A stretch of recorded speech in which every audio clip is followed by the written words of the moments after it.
Yeah. These people that I'm about to mention definitely reached the level. I mean, obviously, J. Cole, Kendrick. Drake, absolutely, Kendrick as well. I think just on he's talented, very talented, but just on sheer will and wanting it, Wale is gonna be here as well. And I don't want to stretch. I'm sure it's other people, Right. but I just want, Now you mentioned Lil Wayne. I know that you guys were this close to signing Wayne. What happened with that deal? Because I mean, they got to. I mean, Wayne was damn near saying he was Rockefeller, and then it just went left. The truth is, it's the first time I ever told this truth. The truth is, after I had a meeting with Wayne, I had a relationship with Baby, so. I used to go to New Orleans. I would hang out with him. He had me in the purple little, whatever that car was. Remember them purple little cars? Prowler going down the street, no top. People trying to jump in the car, So I felt it was only right to call him. I called them out of respect. Like, yo, I was talking to Wayne, just letting you know, boom, boom, boom. So after that, I think we received a letter at our office for like torturous interference. Whoa. And I was like, whoa. Is it sports? They do that? It was like, whoa. And it just all went from there. But, I think I would rather, lose that situation and do the right thing than the opposite. Because I think I could have just, I could have signed him. I could have signed him and then told him after. But, I did the right thing and, I'm cool with that decision. How close were you to really spanking Wayne when he threw that shot at the wife? It was all right. It's part of the sport and the competition. I didn't take it serious. I didn't view it as a threat.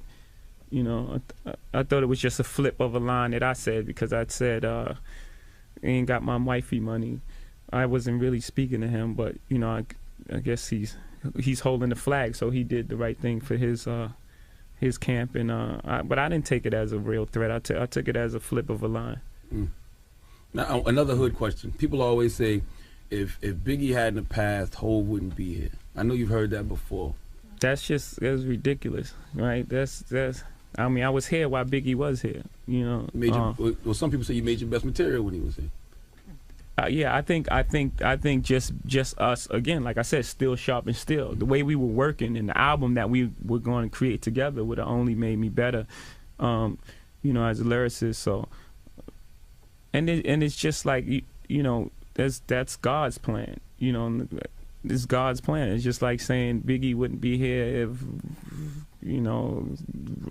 Rakim had been on the Faith remix. So it's like you can make up any scenario in your mind why a person shouldn't be here or a person wouldn't attain the success that they have. But I personally don't believe anybody could stop me. I really, that's just how I believe. And it was gonna be, I was coming. I was destined to be here, and it just is what it is. Why people can't give you that though? Why is it you got to be something else? Oh, Big was here, wouldn't be like that. He's in Illuminati. Why can't you just be good and successful nowadays?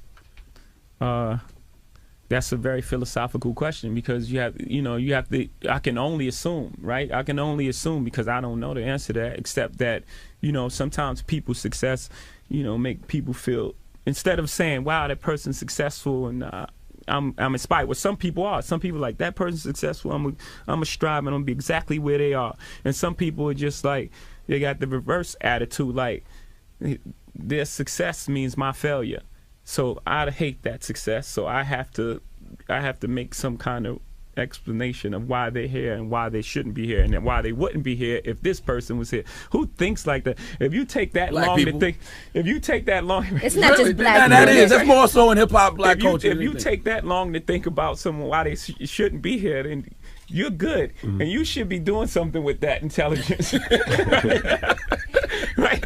You should apply that intelligence to something else. Absolutely. Right? If you like, that person would be here, you're like a scientist. You should really be figuring out some shit that can help us in the world. Now, for you moving into sports management, does it feel to you like a lot of people don't want you to succeed because they're saying that's a really tough business? There's a lot of agents that feel like, well, what does Jay-Z know about sports management? And he hasn't done this and he hasn't done that. Yeah, but they have that thing that that belief that you can only do one thing. You know, we don't have that. We're not inflicted with that disease.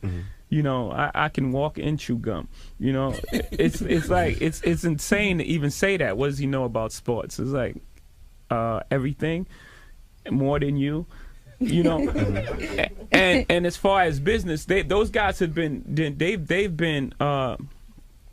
they've been sitting around just doing the typical thing, right? They get an artist, right? They sometimes you know, however they acquire the artist. I don't want to do that to them. However they acquire the artist, the athlete, they get them, and then they knock on the same doors. They go to Nike, you know, they do the contract and they sit back. They don't do anything else. Right. So they've been sitting around for 20, 30 years just not doing anything. Same formula. Yeah, so me coming, that's a problem for them because now they have to go to work. Now they have to wake up. Now they have to do things. So they don't want me around because now they have to do something for these athletes. And my whole thing is, you know, for the most part, I'm going to do more for the athlete than they're going to do for me and like at the end of the day. But I do this because it's an extension of the bigger goal. The bigger goal is to, you know, for all artists to get their just due. Not these guys not to get half-ass agents or people who rob them or people don't care about their finances. They don't even care about that. That's why those guys go broke in 4 years. It's like a shame. Right. Like this, it's the average is 3 to 4 years. We're talking about guys who signing for $90 million, $86 million are broke in 4 years. That's terrible money management. But because these guys don't care, they just taking whatever is going to get them a check, and they're not even worrying about all that. We're doing all of that.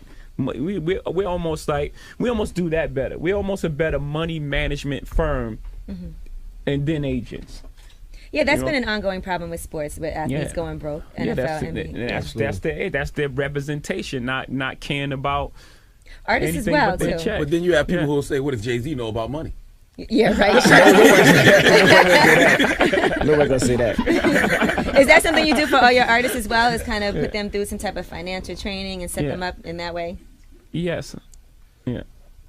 When Master P was here, he said he would never do the sports agency thing again because athletes are too spoiled and there's really no money in the thing. But I mean, I hear you saying it's a bigger purpose. You want to teach people how to keep their money, basically. Absolutely. Because it don't make you any. Yeah. Not that it's all like this, you know, philanthropic thing. It's a business as well. But again, you know, I'm going to contribute just as much or more to an athlete's career than they can ever give me. You know. Now, what made you decide to get up out of Def Jam as president? When you went over there to be president, and then I kind of felt like maybe you felt it just wasn't right for you to be working. Yeah, to make room for Packers. Yeah, Packers was coming up. Packers is coming. You know, more so, I wanted to do more. I wanted to do more things than just to make music. You know, and in that position, I was in a position to foster artists' careers and just make money. And you know, I was knocking on the doors of all the powers that be, and was like, "Yo, you understand? Like, I can do more." Before this, you know, Beats by Dre and all that, I was like, I could do things like that. You know, I can identify companies. We'll go get Billionaire Boys Club. This is before it was part of, you know, our thing. You know, I was like, we can get Billionaires Boys Club, and you know, it's hot right now, and then all the artists want to wear it anyway. We let the artists wear it. You know, I'm giving these guys like these elaborate, well, not elaborate. I'm giving these guys these simple business plans. You know, and it was just like, no, just bring some hits. And I was like, well, then you know, I gotta move on then, because you know, my time now is being wasted. Now, you know, if you walk around with that chain all day, people are gonna be asking you, what's the science? What's today's mathematics? Yeah. All day long. By the way, this isn't even my chain. I stole it from somebody. Yeah, I'll tell y'all who got off camera. Uh-oh. Stealing chains now? Is he a world star? Not really stealing.